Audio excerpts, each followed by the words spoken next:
وعلى آله وأصحابه أجمعين. أما بعد فأعوذ بالله من الشيطان الرجيم. بسم الله الرحمن الرحيم. والشمس وضحاها والقمر إذا تلاها والنهار إذا جلاها والليل إذا يغشاها والسماء وما بناها والأرض وما طحاها ونفس وما سواها فألهمها فجورها وتقواها. قد أفلح من زكاها وقد خاب من دساها. سبحان ربك رب العزة عما يصفون وسلام على المرسلين والحمد لله رب العالمين. اللهم صل على سيدنا محمد وعلى آل سيدنا محمد وبارك وسلم. اللهم صل على سيدنا محمد وعلى آل سيدنا محمد وبارك وسلم. اللهم صل على سيدنا محمد وعلى آل سيدنا محمد وبارك وسلم. انسانی سماج میں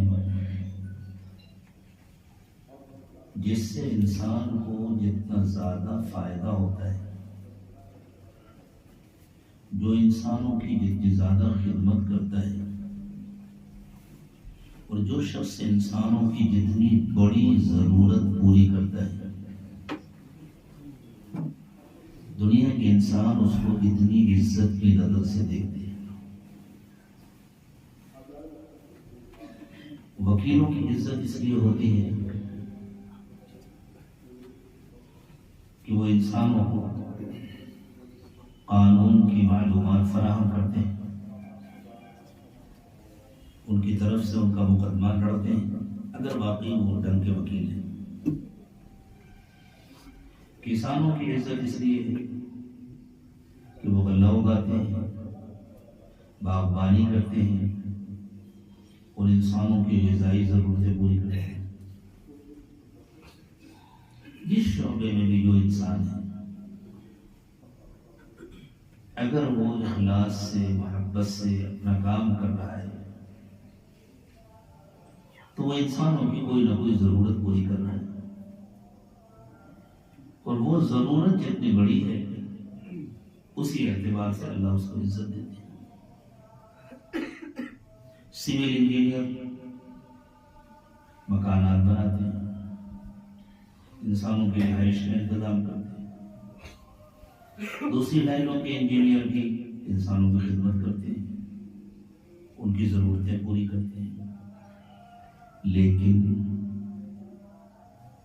انسانی سماج میں جو عزت ڈاکٹر کو ملتی ہے وہ کسی اور کے حصے میں نہیں آتی.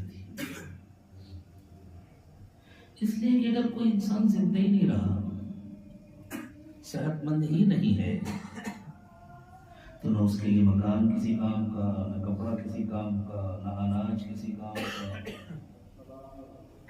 کوئی چیز اس کے لیے کسی کام کا. پہلے اس کا صحت مند ہونا ضروری ہے، زندہ ہونا ضروری ہے. اور ڈاکٹر اسباب کی دنیا میں زندگیوں کی حفاظت کرتے ہیں. فیصلے تو اللہ کرتے ہیں، اللہ جس کو چاہتے ہیں زندہ رکھتے ہیں، جس کو چاہتے ہیں موت دیتے ہیں. لیکن اللہ نے دنیا کو دارالاسباب بنایا ہے، تو اسباب کی دنیا میں بظاہر ڈاکٹر زندگیوں کی حفاظت کرتا ہے. اللہ تعالیٰ نے حضرات انبیاء کرام علیہ السلام کو اپنے یہاں جو عزت دی ہے، جو مقام دیا، وہ مقام ڈاکٹروں کو بھی نہیں مل سکتا، حکیموں کو بھی نہیں مل سکتا. اس لیے کہ ڈاکٹر انسان کی جسمانی زندگی کو بچاتا ہے، انبیاء کرام علیہ السلام انسان کی اصل زندگی کو بچاتے ہیں. انبیاء کرام علیہ السلام جو پیغام لے کر آئے ہیں اور انسانوں کو جو سکھاتے ہیں، جو کچھ بتلاتے ہیں، اس کے بغیر ایسا نہیں ہے کہ انسان کمزور ہوتا ہے، بیمار ہوتا ہے، لاغر ہوتا ہے، اپاہج ہوتا ہے، اس کے بغیر انسان ہی نہیں ہوتا ہے۔ صرف دو پیروں پر چلنے والی مخلوق کا نام انسان نہیں ہے۔ انسان تو اس کے اندر چھپی ہوئی حقیقت ہے۔ یہ دو پیروں پر چلنے والی مخلوق، کمر سیدھی کر کے چلنے والی مخلوق، یہ تو اصل انسان کا ڈھانچہ ہے۔ جیسے کسی عمارت کے اندر کوئی شخص رہتا ہو، عمارت اس انسان کا نام نہیں ہے، عمارت کے اندر وہ شخص ہے۔ جیسے کسی نے کوئی لباس پہنا ہوا ہے تو لباس اس انسان کا نام نہیں ہے، لباس کے اندر اصل انسان۔ بالکل اسی طرح حضرات انبیاء کرام علیہ السلام کی جو تعلیم ہے، اس کے بغیر انسان ہی نہیں ہوتا۔ وہ دیکھنے میں انسان لگتا ہے، حقیقت میں جانور ہوتا ہے، جیسے دوسرے جانور۔ اسی لیے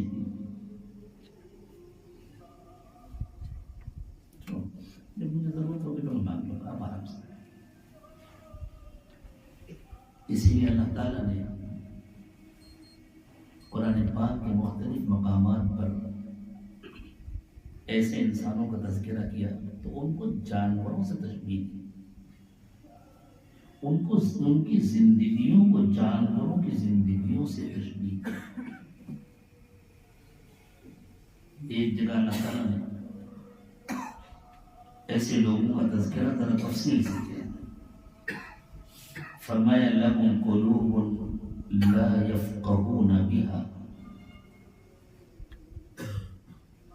مضمون ذرا سا علمی ہے اور گہرا ہے، اور ماشاءاللہ بڑی تعداد میں علماء کا مجمع ہے،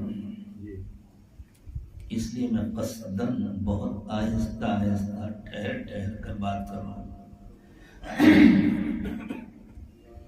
تاکہ بات پورے طور پر سمجھ میں آئے، اور اللہ کرے کہ صرف سمجھ میں نہ آئے، ہمارے دلوں میں اتر جائے اور ہماری زندگیوں کو بدل دے۔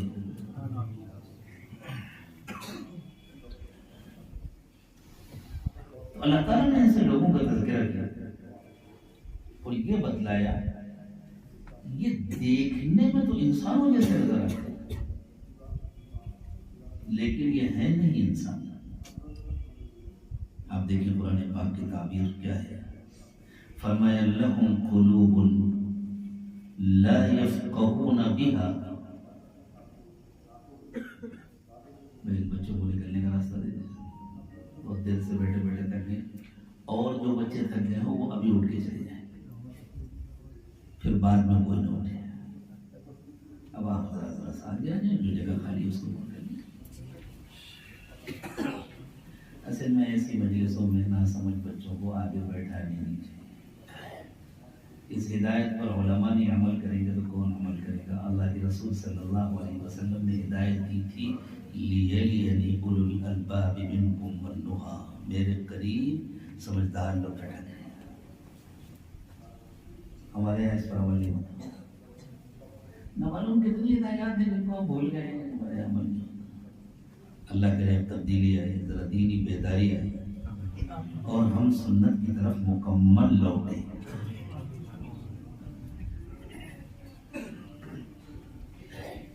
تو فرمایا لَهُمْ قُلُوبٌ لَا يَفْقَهُونَ بِهَا،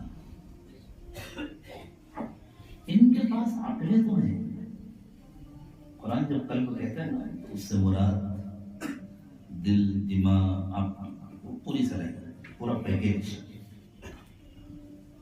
ان کے پاس عقلیں تو ہیں لیکن یہ اپنی عقلوں کا اس طرح استعمال نہیں کرتے جس طرح انسان کو استعمال کرنا چاہیے۔ اپنی عقلوں کا اس طرح استعمال کرتے ہیں جیسے کوئی جانور کرتا ہے.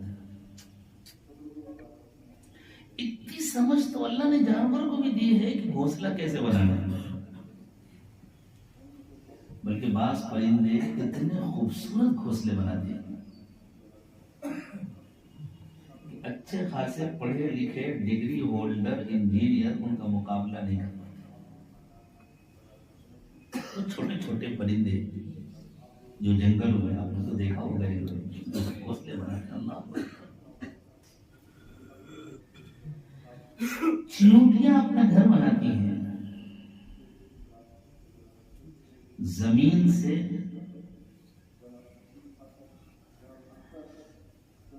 کبھی کبھی 8 میٹر کی گہرائی میں, 8 فٹ نہیں, 8 میٹر کی گہرائی. سیلاب آ جائے تب بھی وہاں تک پانی نہیں پہنچتا. اور وہاں الگ الگ کمرے بناتے ہیں. ان کا کانفرنس ہال الگ ہوتا ہے, غذا جمع کرنے کے لیے گوڈاؤن الگ ہوتا ہے, بچوں کی دیکھ بھال کے لیے ہال الگ ہوتا ہے, بیمار چیونٹیوں کے لیے کوارنٹائن کا روم الگ ہوتا ہے. پورا ایک شہر ہوتا ہے, پورا ایک نظام ہوتا ہے.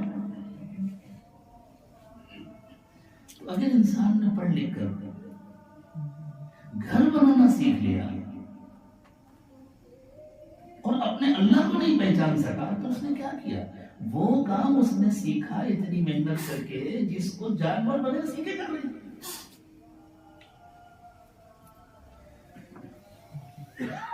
اللہ تعالیٰ نے چیونٹیوں کے مکانات کا باقاعدہ تذکرہ کیا ہے, بلکہ ان کو اتنی اہمیت دی ہے کہ ان کے نام پر قرآن پاک میں مکمل ایک سورت نازل کی ہے, سورۃ النمل. اور اللہ نے چیونٹیوں کی ایک وادی کا تذکرہ کیا ہے جہاں چیونٹیوں کی آبادیاں. سیدنا سلیمان علیہ السلام اپنے لشکر کے ساتھ وہاں سے گزر رہے تھے تو اللہ تعالیٰ نے فرمایا قالت نملۃ یا ایھا النمل ادخلوا مساکنکم لا يحطمنکم سلیمان وجنودہ وهم لا يشعرون. سمجھداری کی بات ہے کہ دیکھو سلیمان کا لشکر آ رہا ہے علیہ السلام,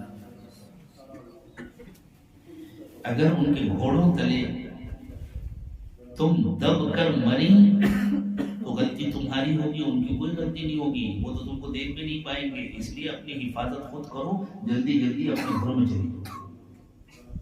چیونٹیوں کے سردار ان کی کیا غلطی ہے, ان کو تو پتہ نہیں. اور اللہ تعالیٰ نے اس علاقے کو وادی النمل کہا ہے, حتی اذا اتوا علی وادی النمل. اس جملے پر رک کر کے محققین نے جب اس پر غور کیا اور پھر تلاش کیا اور زمینوں کی کھدائی ہوئی اور ان کے مکانات دیکھے گئے تو دیکھنے والوں کی عقلیں حیران ہو گئی. آج تو یوٹیوب پر سب کچھ موجود ہے, آپ اگر سرچ کریں, دیکھیں, نوجوان اس زمانے کے تحقیق کریں تو سب کچھ ان کو مل جائے. پرندے جو گھونسلے بناتے ہیں, اللہ, بعض پرندے ایسے گھونسلے بناتے ہیں انڈے دینے کی جگہ الگ, بچوں کی دیکھ بھال کے لیے اور پالنے کے لیے جگہ الگ, ان کے کھیلنے اور جھولنے کے لیے الگ جھولے بناتے ہیں. اور بعض پرندے اپنے گھونسلوں کے اندر روشنی کرنے کے لیے بلب بھی لگاتے ہیں. ان بیچاروں کو الیکٹریسٹی کہاں سے ملے گی؟ وہ ایسا مادہ اس میں لگاتے ہیں جس میں کوئی چیز چپک جائے اور پھر جگنو لا کر پکڑ کر چپکا دیتے ہیں. کس کالج میں انہوں نے پڑھا ہے, کس اسکول میں انہوں نے تعلیم حاصل کی؟ اتنی سمجھ تو اللہ تعالیٰ نے پرندوں کو بھی دیا. تو اگر انسان نے پڑھ لکھ کر کے گھر بنانا سیکھ لیا, اگر انسان نے پڑھ لکھ کر کے اچھا کھانا سیکھ لیا, اچھا پینا سیکھ لیا, تو یہ سارا کام انسان سے زیادہ بہتر طریقے پر پہلے سے جانور کر رہے ہیں. تو بھی اس انسان کا بحیثیت انسان کیا کمال ہے. اللہ نے عقل اس لیے دی تھی کہ وہ صرف کھانا پینا، وہ صرف ان باتوں کو سیکھے اور سمجھے جو جانور پہلے سے کر رہے ہیں. تو پھر اس میں اور جانور میں فرق کیا ہوا؟ اللہ نے تو عقل اس لیے دی تھی کہ وہ اپنے رب کو پہچانے. تو اس کا عقل کو استعمال کرنا نہ کرنا برابر ہے. لَهُمْ قُلُوبٌ لَا يَفْقَهُونَ بِهَا. یہ بات اللہ تعالیٰ ان تمام لوگوں کے لیے کہہ رہے ہیں جو بڑے بڑے ڈگری ہولڈر ہیں، جو پی ایچ ڈی ہیں، جو اپنے اپنے فن کے ماہر ہیں، اپنے اپنے میدان میں گویا امام اور مقتدی ہیں، لیکن وہ اللہ کو نہیں پہچان سکے، وہ آخرت کو نہیں جان سکے، وہ اپنی زندگی کا مقصد نہیں سمجھ سکے. وہ بڑے انجینئر ہیں، وہ بڑے ڈاکٹر ہیں، وہ بڑے باکمال لوگ ہیں، بڑے تاجر ہیں، بڑے بلڈر ہیں، بڑی بڑی بلڈنگیں انہوں نے بنائی ہوئی ہیں. تو اللہ تعالیٰ کہہ رہے ہیں انہوں نے اپنی عقلوں کا استعمال نہیں کیا. لا يفقهون بها، یہ اپنی عقلوں کا استعمال نہیں کرتے. وَلَهُمْ آذَانٌ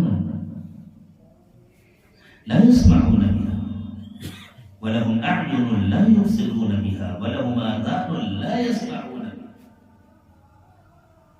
ان کے پاس آنکھیں ہیں لیکن یہ آنکھوں سے دیکھتے نہیں. اگر صرف اتنے ہی دیکھ لیتے ہیں کپڑا کہاں اچھا ملتا ہے، کھانا کہاں اچھا ملتا ہے، اور کیا چیز کھانے کی ہے، کیا چیز نہیں کھانے کی ہے، کون سی چیز اچھی لگتی ہے، کون سی چیز اچھی نہیں لگتی، اتنا کام تو جانور پہلے سے کر رہا ہے.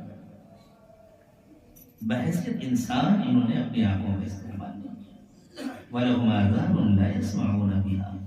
ان کو ہم نے کان دیے ہیں لیکن یہ اپنے کانوں سے سنتے نہیں. یعنی ایک انسان کو اپنے کانوں کا جیسے استعمال کرنا چاہیے ویسے استعمال نہیں کرتے.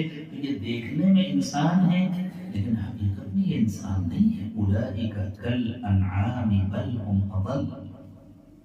یہ جانوروں کی طرح ہیں بلکہ جانوروں سے زیادہ بھٹکے ہوئے ہیں، گئے گزرے ہیں.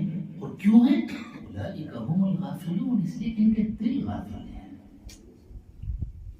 ان کے دلوں میں اللہ کی یاد نہیں ہے، ان کے دلوں میں اللہ کی محبت نہیں ہے، انہوں نے اللہ کو نہیں پہچانا. یہ اللہ کی معرفت سے تہی دامن ہے. یہ ذرا تفصیلی تذکرہ ہے قرآن پاک میں. ایک دوسری جگہ ایسی ہی لوگوں کا تذکرہ اللہ تعالیٰ نے اختصار کے ساتھ کیا. فرمایا یأکلون کما تأکل الانعام. ان کی زندگی کا حاصل کیا ہے؟ جانوروں کی طرح کھانا پینا. والنار مثوی لہم، ان کا ٹھکانہ جہنم. تو انسان ہی نہیں بنتا اس تعلیم کے بغیر، اس پیغام کے بغیر جو انبیاء کرام علیہ الصلوۃ والسلام لے کر آئے. اس لیے انسان پہچانے یا نہ پہچانے لیکن اللہ کے یہاں سب سے بلند مقام حضرات انبیاء کرام علیہ الصلوۃ والسلام کا ہے. اور جن لوگوں کو انبیاء کرام کے ذریعے انسان بننا نصیب ہو جاتا ہے پھر ان کی نگاہوں میں بھی سب سے اعلیٰ اور سب سے بلند مقام انبیاء کرام علیہ الصلوۃ والسلام کا ہوتا ہے. حضرات صحابہ کرام کس طرح جان چھڑکتے تھے رسول اکرم صلی اللہ علیہ وسلم. اور جو پاگل ہوتے ہیں، دیوانے ہوتے ہیں، میں حقیقی پاگلوں کا تذکرہ کر رہا ہوں، میں کسی کو گالی نہیں دے رہا. ان کو جب ڈاکٹر کے پاس لے کر جاتے ہیں تو وہ تو ڈاکٹر کو گالی دیتے ہیں، وہ تو ڈاکٹر کو برا بھلا کہتے ہیں. ان کا بس چلے تو وہ ڈاکٹر کو تھپڑ مار دیتے ہیں، لیکن اس کی وجہ سے ڈاکٹر کی اہمیت تو نہیں ختم ہو جاتی. اور جب وہ اس ڈاکٹر کے علاج سے اچھے ہو جاتے ہیں تو پھر اسی ڈاکٹر کا شکریہ ادا کرنے جاتے ہیں، پھر اس کا احترام کرتے ہیں. وہ سارے لوگ جو حضرات انبیاء کرام علیہ الصلوۃ والسلام کی توہین کرتے ہیں اور ان کو برا بھلا کہتے ہیں، اصل میں وہ دماغی مریض ہیں. ان کو اپنے اچھے برے کی خبر نہیں ہے.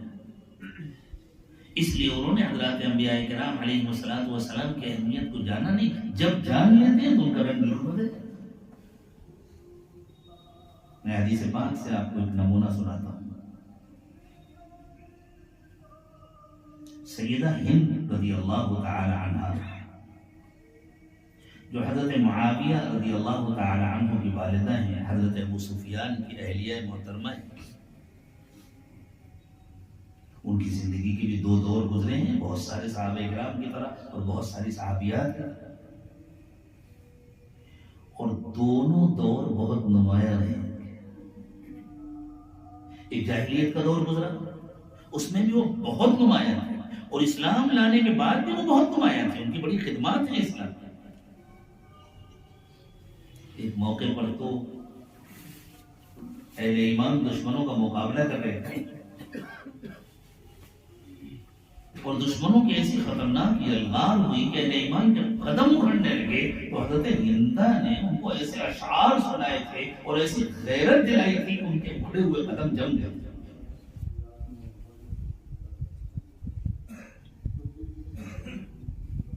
ان کی پچھلی زندگی کا میں تفصیل سے تذکرہ نہیں کروں گا، علماء کا مجمع ہے، سب جانتے ہیں۔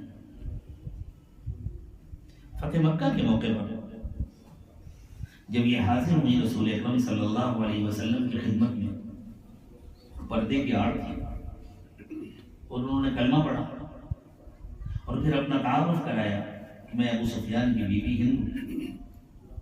اللہ کے نبی صلی اللہ علیہ وسلم نے تو سب کے لیے عام معافی کا اعلان کیا ہوا تھا، جو آئے اللہ سے اپنا رشتہ جوڑ لے، ہم پچھلا سب بھول جائیں گے، ختم کر دیں گے۔ ہمارا مقصد بندوں کو اللہ سے جوڑنا ہے، ہمارا مقصد کسی سے انتقام لینا نہیں۔ تو حضرت ہند رضی اللہ تعالی عنہا کو اپنے دل میں اسی وقت جو تبدیلی محسوس ہوئی، اس کا انہوں نے اسی وقت اظہار کیا۔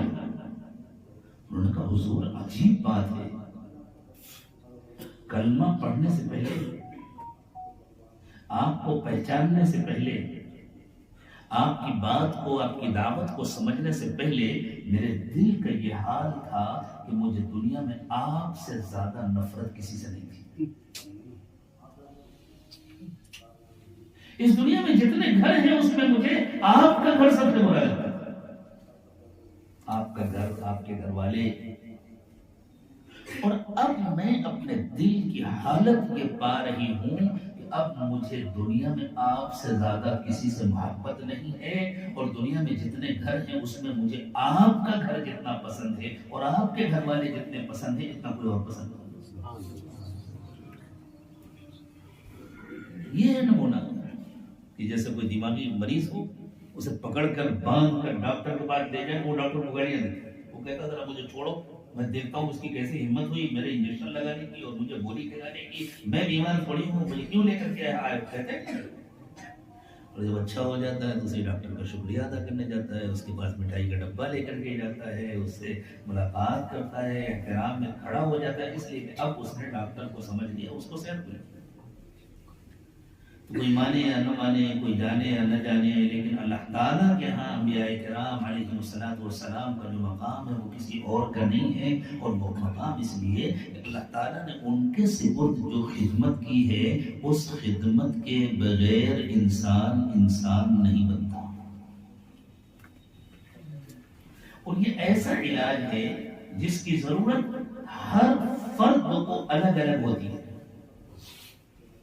کسی ولی کامل کا بیٹا اگر اس کا یہ علاج نہ ہو تو ولی بننا تو دور کی بات ہے، وہ انسان بھی نہیں بنا۔